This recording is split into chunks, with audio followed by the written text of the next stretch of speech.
Xitoy Sharq Turkiston masalasida xalqaroning ko'zini bo'yash uchun yillardan beri o'rinlashtirib kelgan atalmish Xinjiang yaxshi joy temasidagi sinliq yig'inning bu qitimida Tunis xalqini nishonlagan bo'lib, yig'in Urumchi va Tunisda birla vaqtda o'tkazilgan.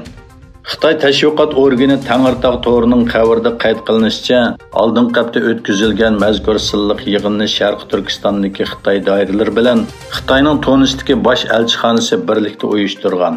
Yig'inga Xitoyning Tunisda turishliq bosh elchisi Jang Jango, atalmish Uyg'ur avtonom rayoni amaldorlaridan siyosiy kengashning muavin raisi Nurum Ismoilxon, Tunisning Xitoyda turishliq bosh elchixonasi va bir qism axborot xodimlari qatnashgan.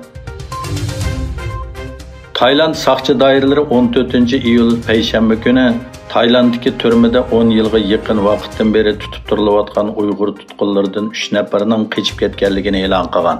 Binar xabarlari to'rining bildirishicha, bu mazkur 3 nafar Uyg'ur tutqun o'sha haftaning 5-ida Bangkokning janubidan taxminan 320 kilometr yiroqlikdagi Chirachov Xirixan o'lkasida tutib turish o'rnidan qochib ketgan bo'lib, hozir saqchilar ularni jiddiy turda izlamoqda ekan.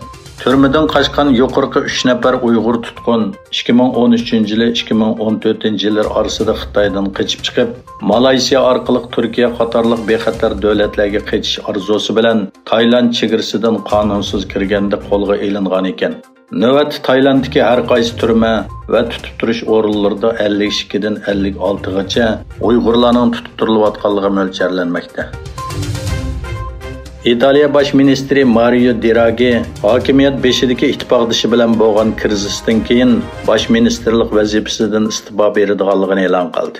İtaliya prezidentining bu qarorini qabul qilmaganligi xabar qilindi. İtaliyadagi Mario Draghi boshchiligidagi birlashma hukumatning sheriklaridan biri bo'lgan 5 yulduz harakatining hukumatning oilalar va korxonalar uchun tayyorlagan iqtisodiy yordam planining parlamentda ovozga qo'yilishiga qatnashmaslik qarori siyosiy krizga sabab bo'ldi.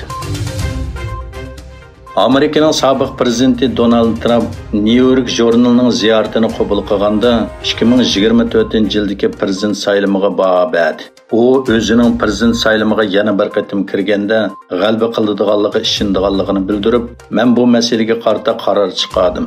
Bu vaqtda endi hech qanday masala yo'q" dedi. Gerçi Trump o'zining qarorining nima ekanligini aytmagan bo'lsa-mu, ammo u noyabrda o'tkaziladigan parlamentning o'tir mezgillik saylamini ishorat qilib, "Men qarorimni chiqarib bo'ldim, faqat buni saylamdan ilgari yoki keyin e'lon qilishni saqlayapman" dedi. İsrailiyada rasmiy ziyoratda bo'layotgan Amerika prezidenti Joe Biden bosh ministri Yair Lapid bilan ko'rishdi. G'arbiy Quddusdagi uchrashishda Biden bilan Lapid Amerika bilan Isroiliya o'rtasida Eronning yadro quroliga qarshi Yerusalim birlashma strategik sheriklik xitobnomasini imzolagandan keyin birlashma axborot e'lon qilish yig'ini o'tkazdi. Biden Isroiliya Falastin masalasini hal qilishdagi eng yaxshi usulning ikki davlatlik hal qilish chorasi ekanligini aytdi.